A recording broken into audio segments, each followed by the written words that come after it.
কি অবস্থা? ওয়ালাইকুম আসসালাম। আসসালামু আলাইকুম। সবার কি অবস্থা দেখো তো, আমার সাউন্ড একটু ক্লিয়ারলি শোনা যাচ্ছে কিনা? ওকে, ঠিক আছে। অনেকেই জয়েন করছে, অনেকেই শেয়ার করছে, থ্যাংক ইউ। ওকে,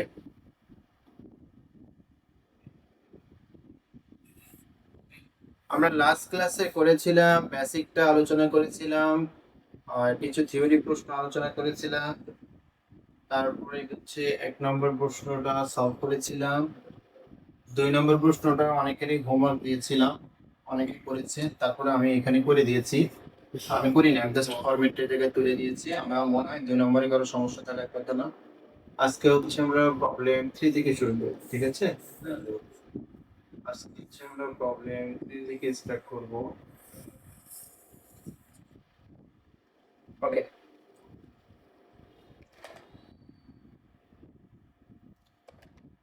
দেখেন আমাদের যে চ্যাপ্টারটা ছিল আজকে, আমাদের হচ্ছে 2য় নম্বর ক্লাস। 2 নম্বর ক্লাস যে চ্যাপ্টারটা ছিল সেটা হচ্ছে ইনকাম ফ্রম রেন্ট। অনেকে এটা নাম জানে ইনকাম ফ্রম হাউস প্রপার্টি, আবার অনেকে এটা নাম আমাদের যে আপডেট বইটা আসছে বা আপডেট যে বাজেটটা আসছে, সেই আপডেট বাজেট আসছে হচ্ছে ইনকাম ফ্রম রেন্ট। আজকে ইনকাম ফ্রম রেন্টের 2য় নম্বর ক্লাসটা শুরু করবো, ঠিক আছে? 1 নম্বর অঙ্ক করানো শেষ, 2 নম্বর অঙ্কটা হোমওয়ার্ক দেওয়া ছিল। আজকে আমি 3 নম্বর থেকে শুরু করবো, যে কটা টাইমের ভিতরে যে কটা সলভ করা যায়। ওকে,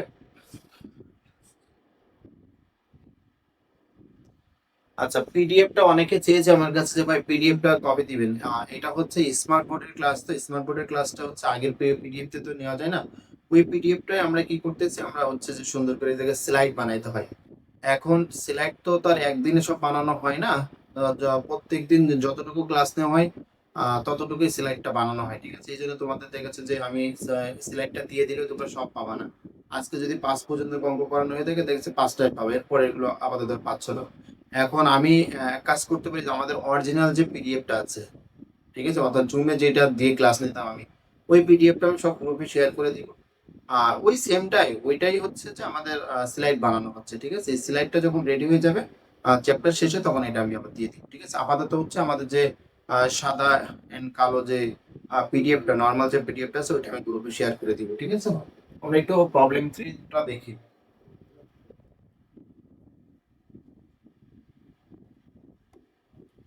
Okay. আমাদের প্রবলেম 3 থেকে আজকে স্টার্ট করব। সেটা বলছে mister Farid is a principal of private college. হচ্ছে মিস্টার ফরিদ হচ্ছে একজন ব্যক্তি, সে হচ্ছে একটা কলেজের, প্রাইভেট কলেজের হচ্ছে অধ্যক্ষ, ঠিক আছে? আচ্ছা, he is the owner of a house. He is the owner of a house, সে হচ্ছে একটা বিল্ডিং এর মালিক এট কুষ্টিয়া। সেটা কোথায় আছে? সেটা হচ্ছে কুষ্টিয়াতে, ঠিক আছে, ঢাকা শহরে না। আচ্ছা, which has been late out for a residential purposes. হচ্ছে যেটা সে কি করেছে, ভাড়া দিয়েছে। কি উদ্দেশ্যে ভাড়া দিয়েছে? সে ভাড়া দিয়েছে হচ্ছে রেসিডেন্সিয়াল পারপাসেস। রেসিডেন্সিয়াল মানে হচ্ছে কি, রেসিডেন্সিয়াল মানে হচ্ছে আবাসিক।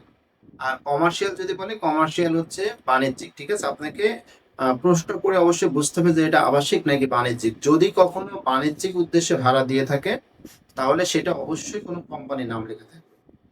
বলছে mister Farid is a principal of private college. বলছে মিস্টার ফরিদ একটা প্রাইভেট কলেজের হচ্ছে অধ্যক্ষ। হি is the owner of a house at Kushtia. বলছে কুষ্টিয়াতে সে একটা বাড়ির মালিক, তার একটা বাড়ি আছে কুষ্টিয়াতে, ওটার বাড়ির মালিক হচ্ছে মিস্টার ফরিদ। বলছে which has been late out for a residential purposes at টাকা 20,000 পার মান্থ। বলছে ওই বাড়িটা সে আবাসিক উদ্দেশ্যে ভাড়া দিয়েছে, ঠিক আছে? রেসিডেন্সিয়াল পারপাসেস মানে হচ্ছে আবাসিক, রেসিডেন্সিয়াল মানে হচ্ছে আবাসিক, ঠিক আছে? কত টাকায় ভাড়া দিয়েছে? প্রত্যেক মাসে হচ্ছে 20,000 টাকা করে। এক মাসে ভাড়া কত? এক মাসে ভাড়া হচ্ছে 20,000 টাকা। তা আমরাও কিন্তু ট্যাক্সটা ক্যালকুলেশন করি 1 বছরের জন্য, ঠিক আছে? তা মনে করেন যে আপনার একটা বাড়ি আছে, এই বাড়িটা আপনি প্রত্যেক মাসে 20,000 টাকার মূল্যে ভাড়া দিয়েছেন। তাহলে এইভাবে কয় মাস ভাড়া দিবেন? 12 মাস ভাড়া দিবেন। তাহলে 20,000 গুণ 12, দেখেন কত টাকা হয়। এটা হচ্ছে আপনি 1 বছরে আপনার যে বিল্ডিংটা আছে, এই বিল্ডিংটা আপনি ভাড়া দিয়ে 1 বছরে ইনকাম করেছেন এই টাকা। আর এই বিল্ডিংয়েরই সরকার কর্তৃক একটা ভাড়া নির্ধারণ করা আছে, সেটার নাম হচ্ছে মিউনিসিপ্যাল ভ্যালু। দেখি সেই মিউনিসিপ্যাল ভ্যালুটা কত আছে আমাদের। এখানে বলা আছে the municipal value of the house is টাকা 2,50,000 অ্যানুয়ালি। সরকার কর্তৃক যে ভাড়াটা বা পৌরসভা কর্তৃক যে ভাড়াটা নির্ধারণ করা আছে, সেটার পরিমাণ হচ্ছে 2,50,000 টাকা। আর আপনারা একটা টাকা পেয়েছিলেন, আপনারা যে টাকাটা পেয়েছিলেন ওটার নাম হচ্ছে actual rental value. Actual rental value, প্রকৃত ভাড়া মূল্য। দেখেন আমি প্রত্যেকটা ইংলিশের পাশাপাশি কিন্তু বাংলা বলে দিচ্ছি, ঠিক আছে? ইংলিশের পাশাপাশি আমি বাংলা বলে দিচ্ছি। যারা বাংলায় শিখতে চান, যে না আপনাদের সামনে যে লাইফ আছে, চাকরি আছে, যেখানে ভাইবা দিবেন, ওইগুলো তো সব বাংলাতেই হয়, তারা বাংলাতে করবেন। আমি ইংলিশের পাশাপাশি বাংলাতে করে দিচ্ছি। আর যারা মনে করবেন যে না আমি তো বাংলা, আমার সামনে যে চাকরি আছে, ভাইবা আছে, ঠিক আছে, ওইগুলো তো ম্যাক্সিমাম জায়গায় ইংলিশ, বা কর্পোরেট অফিসে আমি যখন ট্যাক্স করতে যাবো ম্যাক্সিমামই তো ইংলিশটা ব্যবহার করা হয়, তাহলে আমরা ইংলিশে এখন থেকে শিখি, তারা ইংলিশটা ফলো করবেন, ঠিক আছে? আর আমাদের 7 কলেজে যে সকল স্টুডেন্টরা থাকবে তাদের মাস্ট বি হচ্ছে ইংলিশে করতে হবে। আর যারা ন্যাশনাল ইউনিভার্সিটি, দেখা যাচ্ছে কিছু কিছু কলেজ আছে তাদের কলেজের টিচাররা বাংলাতেও করায়, আবার ইংলিশেও করায়। কিন্তু আমি দেখেছি জাতীয় বিশ্ববিদ্যালয়ের সবচেয়ে ভালো ভালো যে কলেজগুলো আছে, যেমন র্যাঙ্কিংয়ে যারা থাকে 1 থেকে 10-এর ভিতরে, 15-এর ভিতরে, 20-এর ভিতরে, এইসব কলেজগুলোতে আমি খোঁজ নিয়ে দেখেছি এরা ইংলিশেই করায়, ঠিক আছে? এটা বাংলায় করায় না। তা আপনার প্রশ্ন, ন্যাশনাল ইউনিভার্সিটির প্রশ্ন বাংলা ইংলিশ দুটোই থাকবে, আপনি যে কোনো একটা ভার্সনে অ্যান্সার করতে পারবেন, এখানে আপনাদের বাধ্যবাধকতা নাই। কিন্তু ন্যাশনাল ইউনিভার্সিটির এই রুলসটা আছে যে আপনি থিওরি বাংলাতে লিখবেন, কিন্তু ম্যাথটা আপনাকে ইংলিশে দিতে হবে। যেমন আমাদের যে নতুন সিলেবাসটা আসছে ফার্স্ট ইয়ারের, ফার্স্ট ইয়ার 25-26 বা 24-25, 25-26 যে নতুন সিলেবাস আসছে, ওদের কিন্তু একদম মনে করেন যে ওই বিজনেস ম্যাথ, আপনারা বিজনেস ম্যাথটা এখন সেকেন্ড ইয়ারে করতেছেন না, থিওরিটা বাংলা দিতে পারছেন, আর ম্যাথগুলো ইংলিশে দিচ্ছেন। আবার ম্যাথ চাইলেও আপনি বাংলা দিতে পারবেন, কিন্তু এই ফার্স্ট ইয়ারে যেটা আসছে ওদের বাধ্যবাধকতা করে দিয়েছে, কোনো টিচার চাইলেও এটা করতে পারবে না যে ম্যাথ আপনি বাংলা দিতে পারবেন, কোনো টিচার এই ধরনের অপশন দিতে পারবে না। এই জন্য ওদের একদম বাধ্যবাধকতা করে দিয়েছে আপনি থিওরিও ইংলিশে লিখবেন, ম্যাথও ইংলিশে লিখবেন, ঠিক আছে? যেটা আপনাদের সেকেন্ড ইয়ারে চাইলে আপনারা থিওরিটা ইংলিশে লিখতে পারবেন, কিন্তু ম্যাথগুলো আপনাদের থিওরিটা বাংলায় লিখতে পারবেন, কিন্তু ম্যাথগুলো আপনাকে ইংলিশে দেওয়ার কথা। আর ফার্স্ট ইয়ারে বাধ্যবাধকতা করিয়ে দিয়েছে যে আপনাকে থিওরিও ইংলিশে দিতে হবে, ম্যাথও আপনাকে ইংলিশে দিতে হবে। সো আমিও ট্যাক্সে যেটা মনে করি যে ট্যাক্সেরও এই রুলসটাই আছে যে ম্যাথটা আপনি ইংলিশে দিবেন, কিন্তু থিওরিটা চাইলে আপনি বাংলায় দিতে পারবেন, এই রুলসটা আছে। কিন্তু আমাদের কিছু কিছু টিচার এটা মানে না, টিচাররা বলে না বাংলা ইংলিশ এখানে একটা দিলেই হবে, কিন্তু কোনো টিচার বলতে পারবে না যে না আপনাকে বাংলায় দিতে হবে বা বাংলায় দেওয়ার নিয়ম আছে, এটা কেউ বলতে পারবে না। আবার কেউ এটাও বলতে পারবে না যে আপনি ইংলিশে দিতে হবে, ইংলিশে এটা নিয়ম আছে, এটাও বলতে পারবে না। তার মানে ট্যাক্সটা আপনি বাংলা ইংলিশ যে কোনো একটা ভার্সনে দিলেই হবে। কিন্তু আমি তোমাদের বা বিবিএ ভিশন তোমাদের ভবিষ্যতের কথা চিন্তা করে, সামনের কথা চিন্তা করে এটাকে আমরা ইংলিশ ভার্সনে করে দিছি।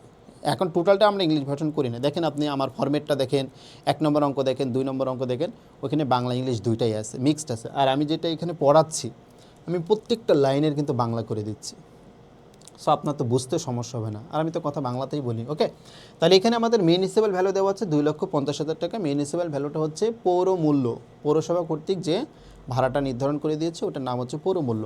তাহলে এখানে যে প্রকৃত ভাড়াটা পেয়েছিলেন আপনি, সেই প্রকৃত ভাড়া, সরকার কর্তৃক যে ভাড়াটা নির্ধারণ করা আছে, এই দুইটা থেকে যেই ভাড়াটা দেখতে বড় হবে ওইটাই আমরা চূড়ান্ত ভাড়া হিসেবে কাউন্ট করব, বাৎসরিক ভাড়া হিসেবে কাউন্ট করব, ঠিক আছে? অ্যানুয়াল রেন্টাল ভ্যালু, সেটার নাম হচ্ছে অ্যানুয়াল রেন্টাল ভ্যালু বা বাৎসরিক ভাড়া মূল্য, ঠিক আছে, বা বার্ষিক ভাড়া মূল্য। ওকে, দেখেন আপনার এই বিল্ডিংয়ের পিছনে কিন্তু আপনার ইনকাম হয়ে গেছে, তাই না? এখন এটার পিছনে অনেক কিছু ব্যয় হবে, কী হবে, খরচ হবে, ঠিক আছে? সেই খরচগুলো আমাদেরকে বাদ দিতে হবে। তাহলে এখানে বলছে the following expense were incurred in the income year 2022-2023। Income year বলছে কত? ইনকাম ইয়ার বলছে 2022-23। তা ইনকাম ইয়ার যদি 22-23 হয়, ইনকাম ইয়ারের বাংলা হচ্ছে আয় বর্ষ। আয় বর্ষ যদি 22-23 হয়, তাহলে আমাদের কর বর্ষ কত হবে, ঠিক আছে? কর বর্ষটা আমরা একটু আইডেন্টিফাই করব। আগে ইনকাম ইয়ার, পরে হচ্ছে অ্যাসেসমেন্ট ইয়ার, মানে কর বর্ষ। তাহলে 22-23 যদি ইনকাম ইয়ার হয়, তাহলে 23-24 হচ্ছে আমাদের অ্যাসেসমেন্ট ইয়ার, মানে কর বর্ষ। ওকে, এখানে বলছে যে সিটি কর্পোরেশন ট্যাক্স দেওয়া আছে আমাদের, তাহলে সিটি কর্পোরেশন ট্যাক্সটা আমরা অনুমোদনযোগ্য খরচ হিসেবে কাউন্ট করব, ঠিক আছে? অনুমোদনযোগ্য খরচ হিসেবে কাউন্ট করব। এরপর বলছে রিপেয়ারিং এক্সপেন্স, এই রিপেয়ারিং এক্সপেন্সটা আমাদের একটা অনুমোদনযোগ্য খরচ, কিন্তু এই যে রিপেয়ারিং এক্সপেন্সটা আছে এটা আমরা এখানে কাউন্ট করব না। কেন কাউন্ট করব না? কারণ আমরা এর আগে বেসিক ক্লাসে শিখেছিলাম যে আপনি যখন আপনার বিল্ডিংটা আবাসিক উদ্দেশ্যে ভাড়া দিবেন, তখন রিপেয়ার অ্যান্ড মেনটেন্যান্স এক্সপেন্স ধরতে হবে আপনার বার্ষিক ভাড়া মূল্যের উপরে 25%। অর্থাৎ আপনি এখানে যে অ্যানুয়াল রেন্টাল ভ্যালু যেটা পেয়েছেন, ওই অ্যানুয়াল রেন্টাল ভ্যালুর উপরে আপনার রিপেয়ার অ্যান্ড মেনটেন্যান্স এক্সপেন্স কত ধরতে হবে? 25% ধরতে হবে। তা আপনি যখন বাৎসরিক ভাড়া মূল্যের উপরে 25% কাউন্ট করবেন, ঠিক আছে, তখন আর আপনি কি করবেন না, এই রিপেয়ার এক্সপেন্সটা দেখাবেন না, ঠিক আছে? কেন দেখাবেন না? কারণ ওই 25%-এর ভিতরেই এই রিপেয়ার এক্সপেন্সটা অন্তর্ভুক্ত আছে। এই কারণে আমরা কি করব, এই 61,000 এটা ক্রস দিয়ে দিয়েছি। এটা দেখাবো না, ঠিক আছে? এটা আমরা বেসিক ক্লাসে শিখেছিলাম যে মেরামত রক্ষণাবেক্ষণ খরচের যে উপাদানগুলো আছে এই উপাদানগুলো প্রশ্নে থাকা সত্ত্বেও আমরা দেখাবো না, কারণ ওটার পরিবর্তে আমরা 25% অলরেডি দেখাই ফেলছি। এরপরে বলছে ফায়ার ইন্স্যুরেন্স প্রিমিয়াম, এটা যা আছে তাই দেখাবো, কিন্তু লেখা আছে কি মান্থলি লেখা আছে।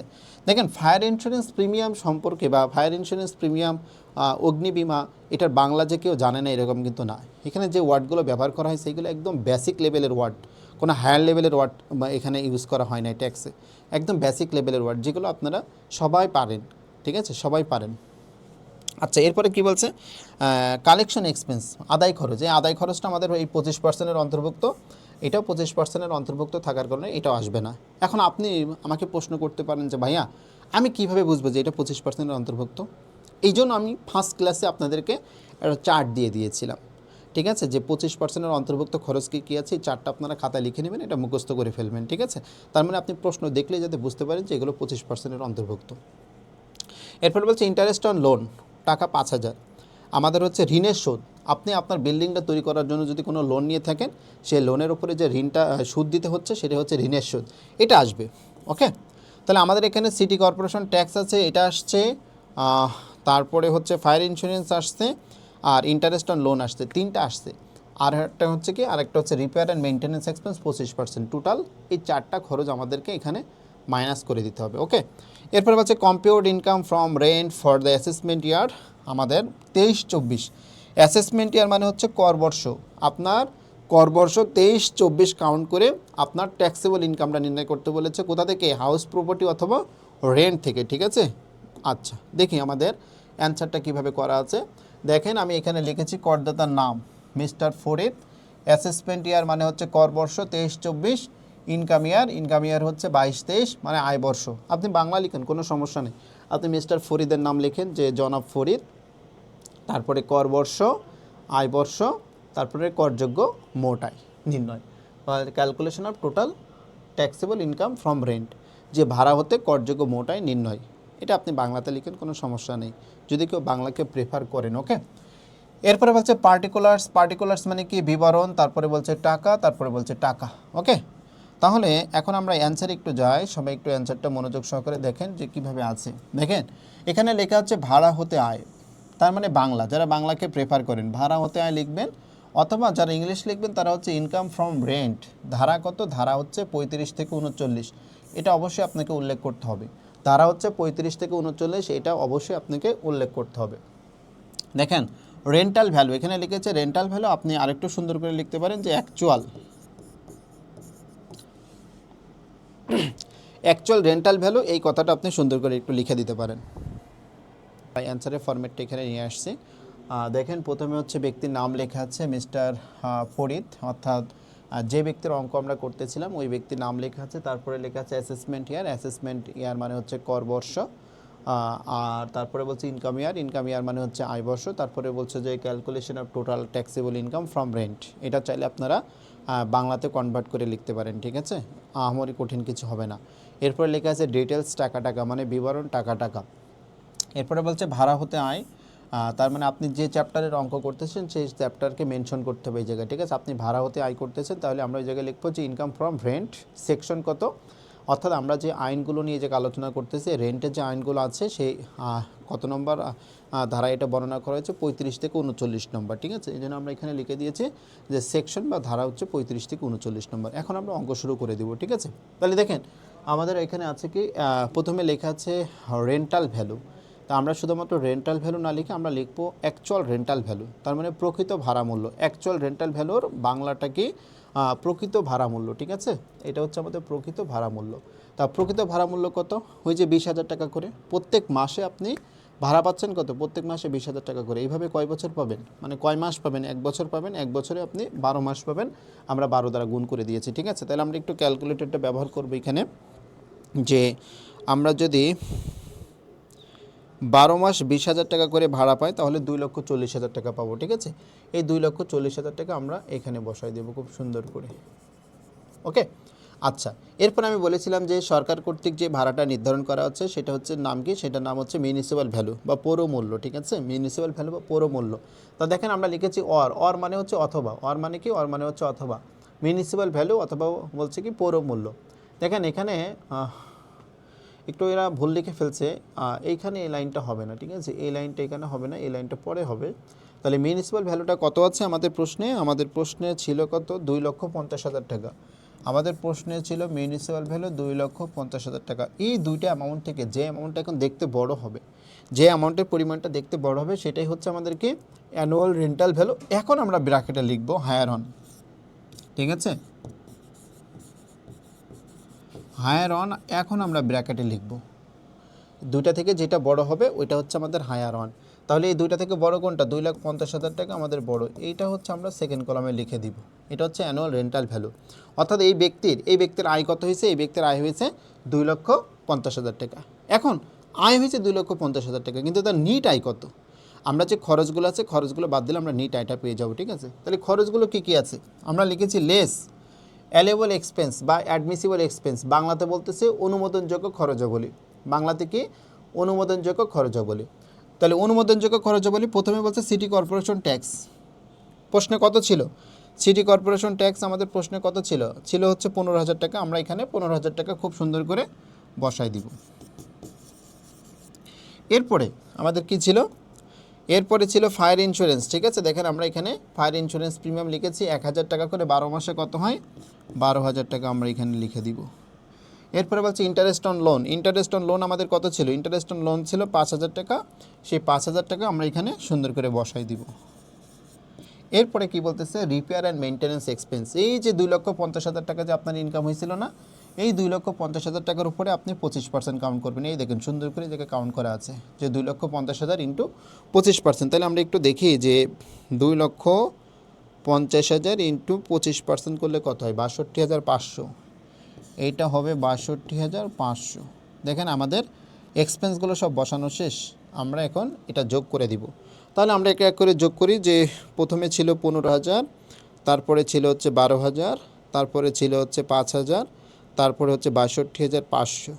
তাহলে 94,500। আমরা এখানে এক্সপেন্স কত হয়েছে আমাদের, 94,500 টাকা হচ্ছে টোটাল এক্সপেন্স হয়েছে।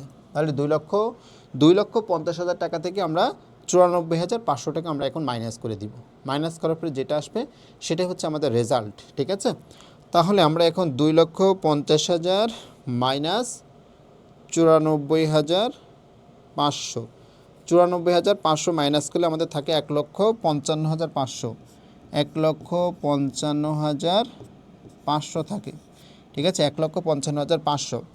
এই পর্যন্ত আমাদের অঙ্ক শেষ, কিন্তু নতুন রুলসে আমরা এই পর্যন্ত অঙ্ক শেষ করব না, আমাদের আরও একটু কাজ আছে, ঠিক আছে। আমরা সেটা 1 নম্বর অঙ্ক দেখাইছিলাম, এখন আমরা দেখাবো, আপনাদের বইতেও আশা করি এটা আছে, ঠিক আছে। সেই কাজটা কি, সেই কাজটা হচ্ছে আপনারা এখানে যে 25% দেখিয়েছেন 62,500, তাই না, 25% দেখাইছেন না, 2,50,000 উপরে 25% করলে 62,500।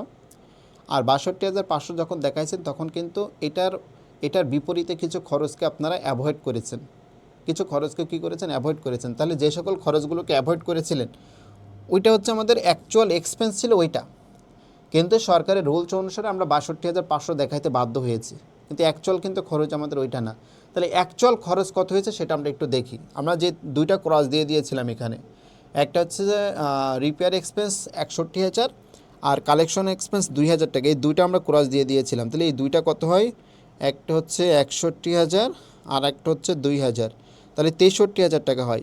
দেখেন আমাদের অ্যাকচুয়াল এক্সপেন্স হয়েছিল 63,000 টাকা। দেখেন এখানে অ্যাকচুয়াল এক্সপেন্স কত হয়েছিল, 63,000 টাকা, কিন্তু আমরা খরচ দেখাইছি কত, আমরা দেখাইছি 62,500 টাকা। দেখেন অ্যাকচুয়াল এক্সপেন্সের চাইতে যদি আপনি খরচ কখনো বেশি দেখান, তাহলে যতটুকু বেশি দেখাবেন ততটুকু আবার কী করবেন, এইটার সাথে যোগ করে দিবেন, এই 1,55,500 সাথে যোগ করে দিবেন। নোট করে নেন দরকার হলে আমার কথাটা, আমি আবারও বলতেছি, অ্যাকচুয়াল এক্সপেন্সের চেয়ে যদি আপনি এইখানে খরচটা বেশি দেখায় ফেলান, তো যতটুকু বেশি দেখাবেন ততটুকু যোগ করে দিবেন। কিন্তু আপনি যদি খরচটা কম দেখান, মানে আপনার যে খরচটা হয়েছে তার চেয়ে যদি খরচটা আপনি এই জায়গায় কম কাউন্ট করেন, তাহলে তার আপনার এই জায়গায় যোগ করার কোনো কিছু দরকার নাই। আর একটু সহজভাবে বলি, ঠিক আছে, সেটা মনে করেন যে আপনার কাছে 100 টাকা আছে, ঠিক আছে, আপনার কাছে কয় টাকা আছে, 100 টাকা। এই 100 টাকা হচ্ছে আপনার প্রকৃত খরচ। এখন আপনি যদি এই জায়গায় খরচটা দেখায় ফেলেন 120 টাকা, মানে যা খরচ হয়েছে তার চাইতে বেশি খরচ যদি দেখায় ফেলেন কখনো, তো যতটুকু বেশি দেখাবেন সেটা আপনি এই জায়গায় যোগ করে দিবেন। আর যদি কখনো কম খরচ দেখান, আপনার খরচ হয়েছে 100 টাকা কিন্তু আপনি দেখায় খাতায় লিখেছেন 80 টাকা, তাহলে আর আপনার তো বেশি খরচ হয় নাই, তাহলে আর আপনার এই জায়গায় কোনো কিছু সমন্বয় করার দরকার নেই। ঠিক আছে, যদি কখনো খরচ বেশি দেখায় ফেলান প্রকৃত খরচের চাইতে, তখন সমন্বয় করবেন। আর যদি এটা না হয় তাহলে আপনার সমন্বয় করার দরকার নেই। ওকে, আশা করি এটা ক্লিয়ার হয়েছেন। এই জন্য আমাদের অঙ্ক এখানেই শেষ, আমাদের অঙ্ক এখানে শেষ। কারণ দেখেন, আমাদের খরচ হয়েছিল, অ্যাকচুয়াল খরচ হয়েছিল 63,000 টাকা, কিন্তু এই জায়গায় এরা খরচ দেখাইছে কত, 62,500 টাকা। তার মানে অ্যাকচুয়াল খরচের চাইতে ওরা খরচটা কম দেখাইছে। কম দেখানোর কারণে আমাদের এখানে আর ওই অ্যাডজাস্টমেন্টটা দরকার নেই, অ্যাডজাস্টমেন্ট আসবে না। আশা করি ক্লিয়ার হয়েছেন। তাহলে এটা আমাদের অঙ্ক শেষ। Total taxable income from rent হচ্ছে 1,55,500, 1,55,500। এই পর্যন্ত কারো প্রশ্ন থাকলে আমাকে প্রশ্ন করেন, প্রশ্ন না থাকলে একটু বলে দেন যে স্যার ক্লিয়ার হয়েছি বা ভাইয়া ক্লিয়ার হয়েছি। ওকে, এরপরে আমরা চলে আসবো হচ্ছে, আচ্ছা এখানে একটা নোট আমি লিখে দিয়েছি যে since the house is late out for residential পারপোসেস, repair and maintenance expense is considered at 25% of the gross rental value. Here actual spending for repair expense and collection expense is not relevant. ঠিক আছে, এটা দরকার নাই, note লেখার দরকার নেই, আপনারা problem 4-এ চলে আসবেন। আমরা এখন প্রবলেম 4টা দেখব। ঠিক আছে, প্রবলেম 3 শেষ, আমরা এখন 4টা দেখব। ওকে, প্রবলেম 4-এ দেখে কি বলেছে, বলছে Mister Anis is the owner of a four storied building. বলছে মিস্টার আনিস হচ্ছে একজন ব্যক্তি, তার একটা বাড়ি আছে বা একটা বাড়ির সে মালিক, ওনার মালিক কিন্তু মালিক। ঠিক আছে, মিস্টার আনিস একটা বাড়ির মালিক। কয়তলা বাড়ির মালিক? 4-স্টোরিড মানে 4তলা বিল্ডিং। 4-স্টোরিড মানে 4তলা বিল্ডিং। আমরা এই জায়গায় একটা 4তলা বিল্ডিং অঙ্কন করি। ঠিক আছে, এটা হচ্ছে 1তলা, 2তলা, 3তলা, 4তলা। এটা ফার্স্ট ফ্লোর, এটা সেকেন্ড ফ্লোর, এটা থার্ড ফ্লোর, এটা হচ্ছে 4th ফ্লোর। দেখেন আমরা 4তলা একটা বিল্ডিং অঙ্কন করে ফেলছি। ঠিক আছে, এখন বলছে যে mister Anis resides with his family in the second floor. বলছে মিস্টার আনিস হচ্ছে এই সেকেন্ড ফ্লোরে থাকে, এইখানে মিস্টার আনিস বসবাস করে। ঠিক আছে, পরে বলছে অ্যান্ড অল আদার ফ্লোরস, এবং বাদবাকি যে ফ্লোরগুলো আছে in this floor there are 2 flats. এই লাইনটা একটু পরে বলি আমরা, বলছে and all other floors are let out for the residential purposes at a monthly rent of taka 10,000 per flat. বলছে বাদবাকি ফ্লোরগুলো সে প্রত্যেক মাসে 10,000 টাকা করে ভাড়া দিয়ে দিয়েছে। প্রত্যেক মাসে কত করে? 10,000 টাকা করে ভাড়া দিয়েছে প্রত্যেকটা ফ্লোর। আর ব্র্যাকেটে একটা কথা লেখা ছিল যে in this floor there are 2 flats. বলছে প্রত্যেকটা ফ্লোরে 2টা করে ফ্ল্যাট আছে। তাহলে দেখেন এখানে ফ্ল্যাট কয়টা ছিল, এখানে ফ্লোর কয়টা ছিল? ফ্লোর ছিল 4টা। 4টার ভিতরে বলছে প্রত্যেকটা আবার 2টা করে ফ্ল্যাট। তার মানে মাঝখানে আমি একটা দাগ দিয়ে দিয়েছি, মাঝখানে আমি একটা কি দিয়ে দিয়েছি, মাঝখানে মনে করেন আমি একটা ডিভাইডেড দিয়ে দিয়েছি। তার মানে এখানে একটা, এখানে 2, এখানে 3, 4, 5, 6, 7, 8। দেখেন টোটাল কয়টা ফ্ল্যাট? 4টা ফ্লোরে টোটাল 8টা ফ্ল্যাট হয়ে গেছে। ঠিক আছে, 4টা ফ্ল্যাটে টোটাল তোমার হচ্ছে 4টা ফ্লোরে টোটাল 8টা ফ্ল্যাট হয়ে গেছে। 8টা ফ্ল্যাটের ভিতরে এই যে 2 নম্বর যে ফ্লোরটা ছিল 3 আর 4, এই 3 আর 4 মালিক বসবাস করে। তা মালিক যদি বসবাস করে তাহলে তো মালিকের ইনকাম হবে না ওইখান থেকে, তাই না? তাহলে ওই ইনকামটাও ওই 3 নম্বর আর 4 নম্বর ফ্ল্যাটের কোনো আয় হবে না, কোনো ব্যয়ও আমরা কাউন্ট করব না। 3 আর 4 নম্বর ফ্ল্যাট মালিক বসবাস করে, এই জন্য ওটা আমাদের কোনো ইনকামও হচ্ছে না, ওটা আমাদের কোনো এক্সপেন্স হচ্ছে না। ঠিক আছে, তাহলে টোটাল 8টা ফ্ল্যাট থেকে 3 নম্বর আর 4 নম্বর ফ্ল্যাটটা মালিক বসবাস করে। ওকে, তাহলে আমরা ভাড়া দিচ্ছি কয়টা বলেন তো? কে কে বলতে পারবেন? দেখেন একটু বলেন তো ভাড়া কয়টা দিয়েছি? টোটাল হচ্ছে আমাদের এখানে 8টা ফ্ল্যাট কিন্তু আমি দেখাই দিয়েছি, অঙ্কন করে দেখাই দিয়েছি যে আমাদের কীভাবে এখানে 8টা ফ্ল্যাট হয়। 8টা ফ্ল্যাটের ভিতরে 2 নম্বর ফ্লোরে আবার 2টা ফ্ল্যাট আছে, 2টা ফ্ল্যাট মাঝে মালিক নিজে বসবাস করে, আর বাদ বাকি ফ্ল্যাটগুলো ভাড়া দিয়েছে। প্রত্যেক ফ্ল্যাটের প্রত্যেক মাসের ভাড়া কত? দেখেন প্রত্যেকটা ফ্ল্যাট হচ্ছে 10,000 টাকা করে ভাড়া দিয়েছে। এইভাবে সে কয়টা ফ্ল্যাট ভাড়া দিয়েছে? 6টা ফ্ল্যাট ভাড়া দিয়েছে। কত মাসের জন্য? 12 মাসের জন্য। এই ক্যালকুলেশনটা একটু দেখেন বুঝছেন কি না।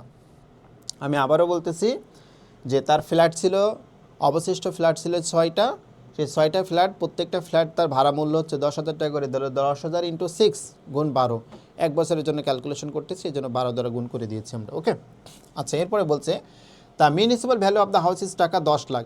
এবং এই সম্পূর্ণ বিল্ডিংয়ের ঠিক আছে, এখানে যে সম্পূর্ণ বিল্ডিংটা আছে এই সম্পূর্ণ বিল্ডিংয়ের মিউনিসিপ্যাল ভ্যালু কত? মিউনিসিপ্যাল ভ্যালু নির্ধারণ করা হয়েছে 10 লক্ষ টাকা, অর্থাৎ সরকার কর্তৃক এটা নির্ধারণ করা হয়েছে 10 লক্ষ টাকা। এখন আপনারা একটা কথা বলেন যে আপনি এই যে 8টা ফ্ল্যাট আছে, 8টা ফ্ল্যাটের কি মিউনিসিপ্যাল ভ্যালু কাউন্ট করবেন, নাকি যে কটা ফ্ল্যাট ভাড়া দিয়েছেন ওই কটা ফ্ল্যাটের মিউনিসিপ্যাল ভ্যালু কাউন্ট করবেন? আমার মনে হয় যে কটা থেকে আপনার ইনকাম হচ্ছে ওই কটারই এক্সপেন্স কাউন্ট করবেন, ওই কটারই মিউনিসিপ্যাল ভ্যালু কাউন্ট করবেন। ঠিক আছে, তাহলে আমরা এখানে ভাড়া দিয়েছি কয়টা? 6টা ভাড়া দিয়েছি, 6টা থেকে আমাদের আয় হচ্ছে, তাহলে 6টার উপরে আমাদের কী হবে? এই জায়গায় মিউনিসিপ্যাল ভ্যালু কাউন্ট হবে। তো সম্পূর্ণ বিল্ডিংয়ের মিউনিসিপ্যাল ভ্যালু 10 লাখ, আর আমাদের 6টা ফ্ল্যাটের মিউনিসিপ্যাল ভ্যালু কত? এটাকে আমরা 8 দ্বারা ভাগ করব, 8 6 দ্বারা গুণ করব। ঠিক আছে, 10 লক্ষকে আমরা 8 দ্বারা ভাগ করব আর 6 দ্বারা গুণ করব, তাহলে আমরা 6টা ফ্ল্যাটের মিউনিসিপ্যাল ভ্যালুটা পেয়ে যাব। এরপরে এই যে আপনি 6টা ফ্ল্যাট ভাড়া দিয়েছিলেন 12 মাসের জন্য 10,000 টাকা করে, ওইটা ক্যালকুলেশন করবেন আর নিচেরটা ক্যালকুলেশন করবেন। এই দুইটা থেকে কী হবে? যেটা বড় হবে, যেই অ্যামাউন্টটা বড় হবে সেটাই হচ্ছে আমাদের চূড়ান্ত ভাড়া মূল্য হিসেবে কাউন্ট হবে, বাৎসরিক ভাড়া মূল্য। ওকে,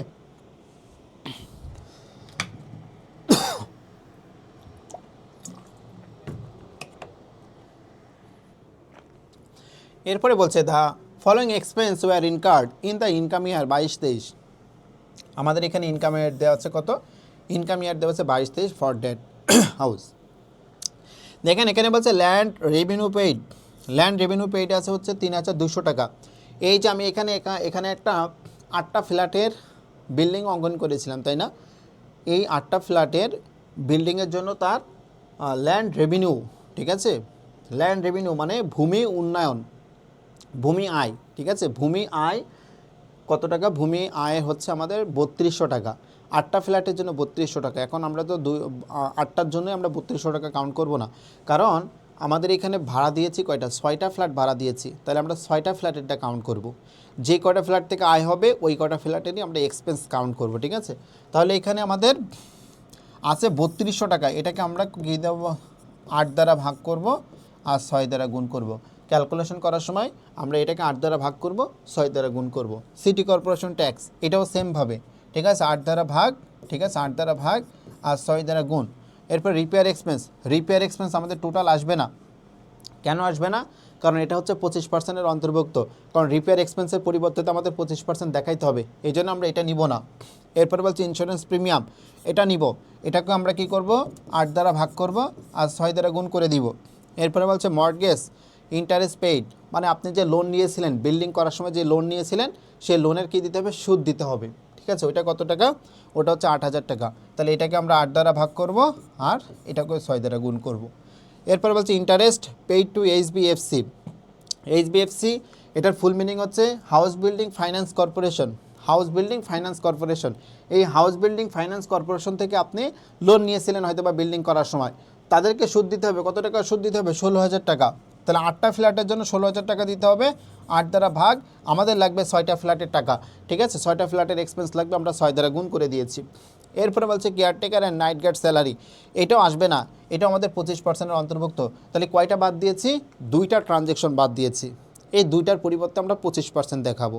ঠিক আছে, আচ্ছা। এরপরে বলছে during the year one of the tenant in the ground floor flat was vacant for 2 month. বলছে এই বছরে গ্রাউন্ড ফ্লোর মানে ফার্স্ট ফ্লোরের একজন ভাড়াটিয়া কী করছে? মনে করেন হুট করে চলে গেছে। তা একজন ভাড়াটিয়া হুট করে চলে যাওয়ার পরে কী হয়েছে? ওই বিল্ডিংটা কোনো একটা কারণে হয়তো বা ভাড়া হয় নাই, ওই ফ্ল্যাটটা ফাঁকা ছিল। এখন কত মাস ফাঁকা ছিল সেটা একটু দেখি, আবারও দেখি। বলছে ডিউরিং দ্য ইয়ার, ওই বছরে অন অফ দ্য ট্যানেন্ট মানে হচ্ছে ভাড়াটিয়া। ঠিক আছে, এই ওয়ার্ডটা তো অনেকেই জানেন না আপনারা, এই যে শিখে নিলেন আজকের। ট্যানেন্ট মানে কি? ভাড়াটিয়া। আর ওনার মানে কি? ওনার মানে হচ্ছে মালিক। বলছে during the year one of the tenant, একজন ভাড়াটিয়া ইন দ্য গ্রাউন্ড ফ্লোর, এই যে গ্রাউন্ড ফ্লোর, এটা হচ্ছে গ্রাউন্ড ফ্লোর। এই গ্রাউন্ড ফ্লোরের একজন ভাড়াটিয়া কী করেছে? মানে ফাঁকা ছিল। ঠিক আছে, the ground floor flat was vacant for 2 month, তার মানে 2 মাস ফাঁকা ছিল। একজন ভাড়াটিয়া 2 মাস আর ছিল না এখানে, 2 মাস ফাঁকা ছিল। আচ্ছা আপনি এখানে যখন এই যে 10,000 গুণ 6 গুণ 12 করেছেন, এখানে তো 1 বছরের ভাড়া কাউন্ট করছেন তাই না? 12 দ্বারা গুণ মানে তো 1 বছরের ভাড়া কাউন্ট করেছেন। আবার কয়টা ফ্ল্যাটে? 6টা ফ্ল্যাটের টাকায় কাউন্ট করেছেন। কিন্তু আপনার তো একটা ফ্ল্যাট তো 2 মাস ফাঁকা ছিল, তাহলে আপনি ওই জায়গায় বেশি কাউন্ট করে ফেলছেন না? তা যেটা বেশি কাউন্ট করছেন সেটা আপনি কী করবেন? আবার অ্যাডজাস্টমেন্ট করবেন। ওটা শেষে অ্যাডজাস্টমেন্ট করবেন না, আগে পুরাতন সিলেবাসে আমরা শেষে অ্যাডজাস্টমেন্ট করতাম, কিন্তু বর্তমানে আমরা ওইটা এক্সপেন্সগুলো কাউন্ট করার আগেই ওই যেটা ফাঁকা ছিল ওটা অ্যাডজাস্টমেন্ট করে নিব, ঠিক আছে? পরে বলছে compute income from house property for the income year ended 30 June 2013। বলছে 2023 সালের 30শে জুনে সমাপ্ত বছরে তার মানে ইনকাম ইয়ারটা কাউন্ট করে তোমাকে হচ্ছে যে হাউস প্রপার্টি থেকে টোটাল ট্যাক্সেবল ইনকামটা নির্ণয় করতে বলেছে। ওকে, তাহলে আমরা একটু অ্যান্সারটা একটু দেখি, আশা করি এটা আপনারা পারবেন, ঠিক আছে? তারপর আমি একটু আলোচনা করে দিই। মিস্টার আনিস, তারপরে অ্যাসেসমেন্ট ইয়ার লিখেছি, ইনকাম ইয়ার লিখেছি, calculation of total taxable income from rent লিখে দিয়েছি, পার্টিকুলার্স টাকা। এরা আবার কী করেছে? টাকার কলাম 3টা করেছে। না, টাকার কলাম 3টা করার দরকার নেই, টাকার কলাম আপনারা 2টা করবেন।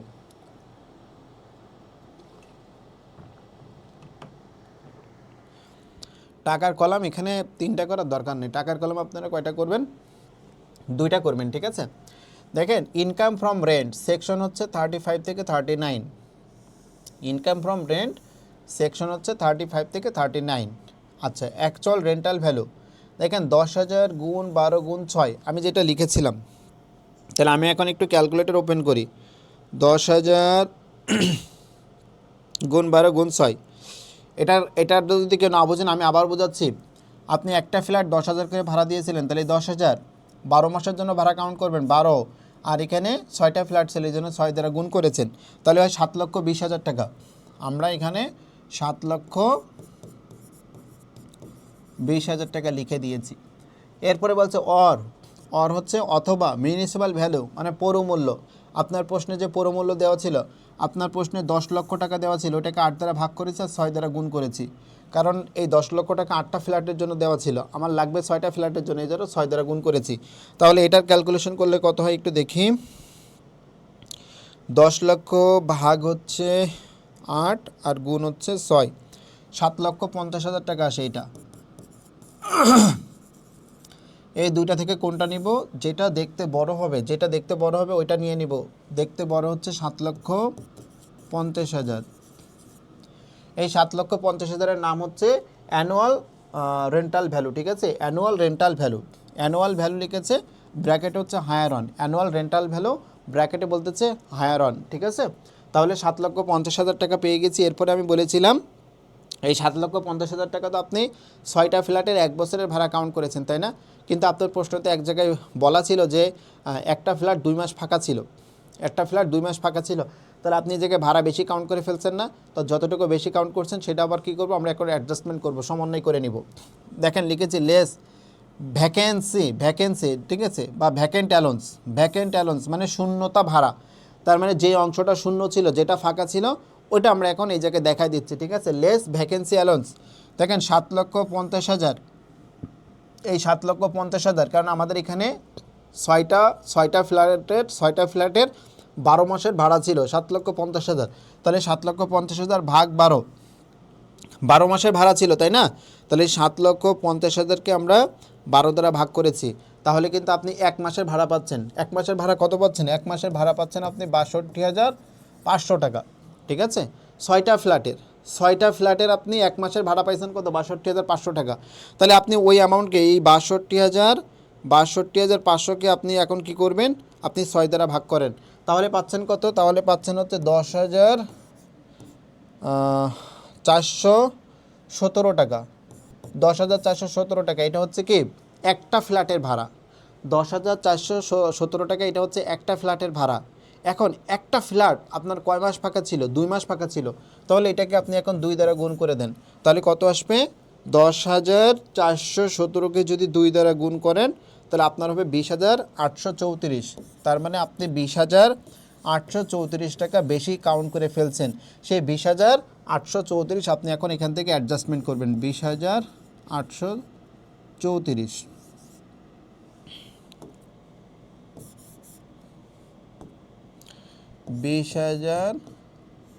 834, এটা আমরা কি করব, এর থেকে লেস করে দিব। তাহলে 7,50,000 টাকা থেকে আমরা এখন এটা লেস করে দিব। 7,50,000 টাকা থেকে আমরা 20,834 টাকা লেস করে দিব। তাহলে থাকবে হচ্ছে 7,29,166 টাকা থাকবে। ঠিক আছে, এটার নাম হচ্ছে gross rental value.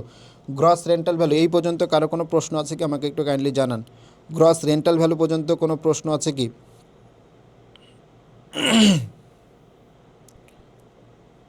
Gross rental value পর্যন্ত কোনো কোশ্চেন আছে কি আমাকে একটু কাইন্ডলি জানান। ঠিক আছে, গ্রস রেন্টাল ভ্যালু পর্যন্ত কোনো প্রশ্ন থাকলে আমাকে বলেন। ওকে, আশা করি এই পর্যন্ত কারো কোনো প্রশ্ন নেই।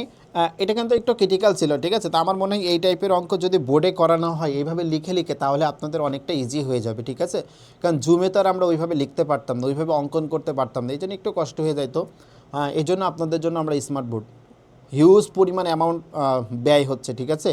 এক একটা বোর্ডের কারণে বা সেটিংয়ের কারণে অনেক পরিমাণ অ্যামাউন্ট ব্যয় হচ্ছে, কিন্তু আপনাদের সুবিধার্থে আমরা সব কিছু করতে পারি, কারণ এগুলো তো আমার টাকা না, এগুলো আপনাদের টাকা। আপনারা টাকা দেন, সেই টাকা দিয়ে আমি এই ইনভেস্টমেন্টগুলো করি।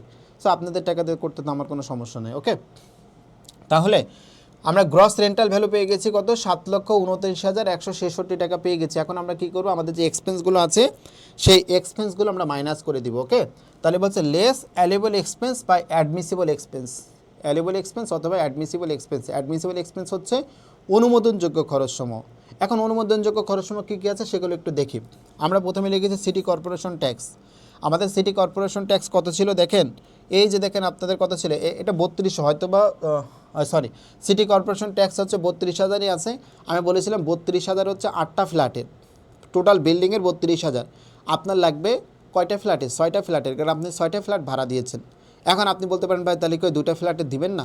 ওই 2টা ফ্ল্যাটেরও এক্সপেন্স আপনি দিবেন, কিন্তু ওই 2টা ফ্ল্যাটে তো আপনি আয় এই জায়গায় কাউন্ট করেন নাই, তাই না? তাহলে ওই 2টা ফ্ল্যাটের যদি আয় কাউন্ট না করেন, তাহলে 2টা ফ্ল্যাটে তো আপনি এক্সপেন্সও কাউন্ট করবেন না, এই জন্য আমরা ওটা এখানে দেখাচ্ছি না। তাহলে আমাদের এখানে দেখেন সিটি কর্পোরেশন ট্যাক্স ছিল 32,000 টাকা, আমরা ওটাই দেখাচ্ছি। সিটি কর্পোরেশন ট্যাক্স 32,000 ভাগ কত, ভাগ হচ্ছে 8 আর গুণ হচ্ছে 6। এই যে এখানে এটা কিন্তু ভাগ চিহ্ন, ভাগ হচ্ছে 8 আর গুণ হচ্ছে 6। তাহলে কত হয়, আমরা এটা একটু দেখি। 32,000 ভাগ হচ্ছে 8 আর গুণ হচ্ছে 6, 24,000 হয়। আমরা এখানে সুন্দর করে একটু 24,000 লিখে দিয়েছি। এরপরে ছিল হচ্ছে ইন্স্যুরেন্স প্রিমিয়াম 16,000।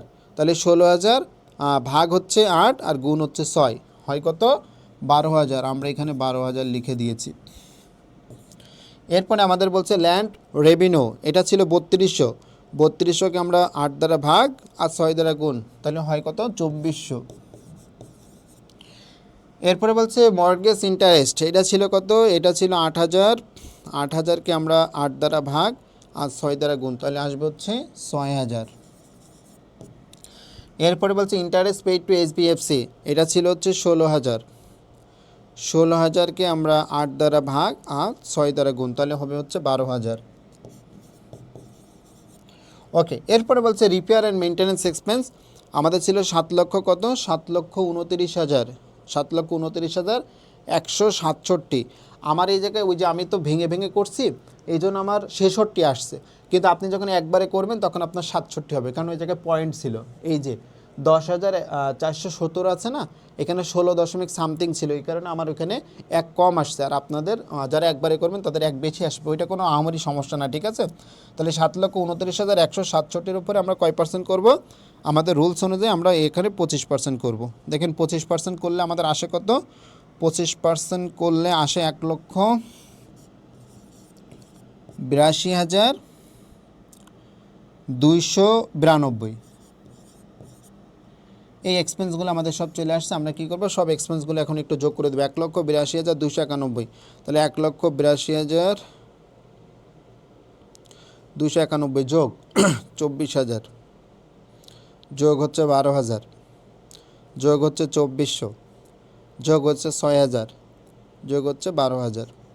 তাহলে দেখেন আমাদের টোটাল হয় 2,38,691। আমাদের হচ্ছে টোটাল, আমি যদি একটু কলমের কালারটা চেঞ্জ করে দিই তাহলে মনে হয় সুবিধা হবে। দেখেন আমাদের 2 লক্ষ, আমাদের এখানে রেজাল্ট হচ্ছে 2,38,691, এটা হচ্ছে আমাদের রেজাল্ট। এখন আমরা এটা মাইনাস করে দিব, ঠিক আছে। কোথা থেকে মাইনাস করব, আমরা মাইনাস করব 7,29,166। এখান থেকে আমরা 2,38,691 মাইনাস করে দিব, তাহলে আমাদের থাকে হচ্ছে 4,90,475 এটা থাকে। এখন এটা হচ্ছে আমাদের কি ইনকাম কিন্তু চলে আসছে। এখন ওই যে একটা কথা বলেছিলাম যে আপনাকে দেখতে হবে যে 25%, ঠিক আছে, আপনি এখানে দেখাইছেন খরচ কত 1,82,291, কিন্তু আপনার অ্যাকচুয়ালি এক্সপেন্স কত হয়েছিল ওইটা একটু দেখি। অ্যাকচুয়ালি এক্সপেন্স কত হয়েছিল ওইটা আমাদেরকে একটু কাউন্ট করতে হবে, ঠিক আছে। অ্যাকচুয়ালি এক্সপেন্সটা কাউন্ট করার জন্য আমার এই জায়গায় একটুখানি এটা একটু ক্লিয়ার করতে হবে, ঠিক আছে। ক্লিয়ার করলে একটু ভালোভাবে দেখানো যাবে। দেখেন অ্যাকচুয়াল এক্সপেন্স আপনার হয়েছিল এই যে 1,20,000 টাকা আমরা কেটে দিয়েছিলাম, তাই না। এখন এই 1,20,000 টাকা কিন্তু আমাদের অ্যাকচুয়াল এক্সপেন্স ছিল, আর একটা হচ্ছে এই 24,000 টাকা আমাদের অ্যাকচুয়াল এক্সপেন্স ছিল। এই দুইটা হচ্ছে আমাদের অ্যাকচুয়াল এক্সপেন্স। এখন এই দুইটা কিন্তু আমাদের 8টা ফ্ল্যাটের, তাহলে 1,20,000 এটা হচ্ছে কয়টা ফ্ল্যাটের, এটা হচ্ছে 8টা ফ্ল্যাটের গুণ 6, আরেকটা হচ্ছে 24,000, এই 24,000 হচ্ছে আমাদের 8টা ফ্ল্যাটের গুণ 6। আমরা এটা একটু ক্যালকুলেশন করে দেখি তাহলে, যে আমাদের অ্যাকচুয়ালি 1,20,000 ভাগ হচ্ছে 8 গুণ হচ্ছে 6, এটা হচ্ছে 90,000, এটা হচ্ছে কত আমাদের 90,000। আচ্ছা, এরপরে বলছে 24,000 ভাগ হচ্ছে 8 গুণ হচ্ছে 6, আরেকটা বলছে 18,000, তাহলে টোটাল হয়েছে আমাদের 90 প্লাস 18, 1,08,000। দেখেন আমাদের অ্যাকচুয়াল এক্সপেন্স হচ্ছে 1,08,000 টাকা। অ্যাকচুয়াল এক্সপেন্স কত, অ্যাকচুয়াল এক্সপেন্স আমি একটু দেখাইছি যে আমরা দুইটা বাদ দিয়েছিলাম, 25%-এর বিপরীতে আমরা দুইটা বাদ দিয়েছিলাম, 1,20,000টা বাদ দিয়েছিলাম আর 24,000টা বাদ দিয়েছিলাম। তাহলে এইগুলো তো ছিল 8টা ফ্ল্যাটের, আমরা 6টা ফ্ল্যাটের কাউন্ট করে নিয়েছি, 6টা ফ্ল্যাটের কাউন্ট করলে আমরা পেয়েছি 1,08,000। তার মানে আমাদের রিপেয়ারে মেরামত রক্ষণাবেক্ষণ খরচ প্রকৃতপক্ষে হয়েছে কত, 1,08,000 টাকা। বাট আমরা এখানে দেখাইছি কত, আমরা দেখাইছি 1,82,291 টাকা। দেখেন আপনার যেটা হওয়ার কথা তার চাইতে আপনি অনেক বেশি খরচ করে ফেলছেন, তাই না। তো যতটুকু বেশি খরচ করছেন ততটুকু কী করবেন, আপনি এই জায়গায় আবার যোগ করে দিবেন, এই 4,90,000 এই অ্যামাউন্টের সাথে যোগ করে দিবেন, ঠিক আছে। কী নামে যোগ করবেন আপনি, আপনি হচ্ছে 1,82,292 মাইনাস 1,08,000, তাই তো 1,08,000 ছিল না, হ্যাঁ 1,08,000 ছিল, এটা মাইনাস করব, মাইনাস করলে 74,292, এর সাথে আমরা 74,292টা যোগ করে দিব। কী নামে যোগ করব, আমরা বাংলাতে যোগ করব হচ্ছে অব্যবহৃত মেরামত রক্ষণাবেক্ষণ খরচ, আর ইংলিশে যারা লিখবেন তারা হচ্ছে add unexpended repair and maintenance expense, unexpended repair and maintenance expense. আমরা যখন পিডিএফ দিয়ে দিব যেটা সুন্দর করে লেখা আছে, বা আপনাদের কাছে বই আছে, বইতে দেখবেন ওইখানে দেখবেন লেখা আছে, ঠিক আছে। একটা হচ্ছে বাংলাতে বলতেছে যে অব্যবহৃত মেরামত রক্ষণাবেক্ষণ খরচ, আর ইংলিশে বলতেছে যে আনএক্সপেন্ডেড রিপেয়ার অ্যান্ড মেনটেন্যান্স এক্সপেন্স। অর্থাৎ আপনার প্রকৃত খরচ থেকে যদি বেশি খরচ দেখায় ফেলেন, যতটুকু বেশি দেখাবেন বেশিটুকু আমরা যোগ করে দিব।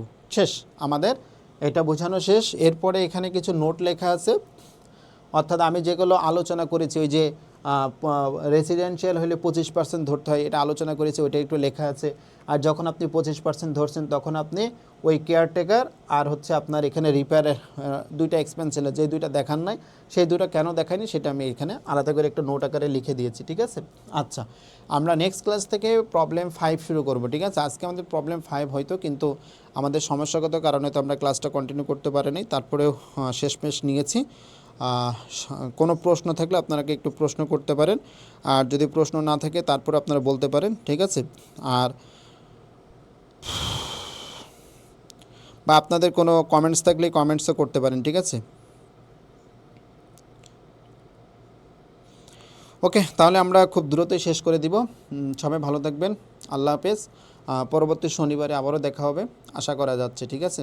যদি আল্লাহ হায়াত রাখে পরবর্তী শনিবারে ইনশাল্লাহ আবারও আমরা আসব, এই চ্যাপ্টারের উপরে পরবর্তী ম্যাথগুলো নিয়ে আসবো, ঠিক আছে।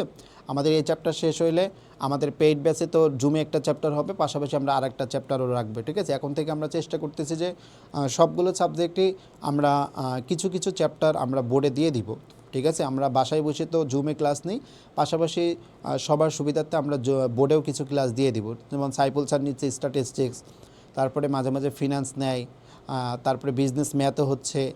এখন থেকে তানভীর স্যারের সমস্ত ক্লাসগুলোই বোর্ডে হবে। আমি ট্যাক্সটাও নিচ্ছি। আস্তে আস্তে আমরা অ্যাকাউন্টিং, আমার যে অ্যাকাউন্টিং ক্লাসগুলো আছে 3rd ইয়ার 4th ইয়ার, এই ক্লাসগুলো আস্তে আস্তে আমরা বোর্ডে নিয়ে আসবো। সবাই ভালো থাকবেন। আল্লাহ হাফেজ।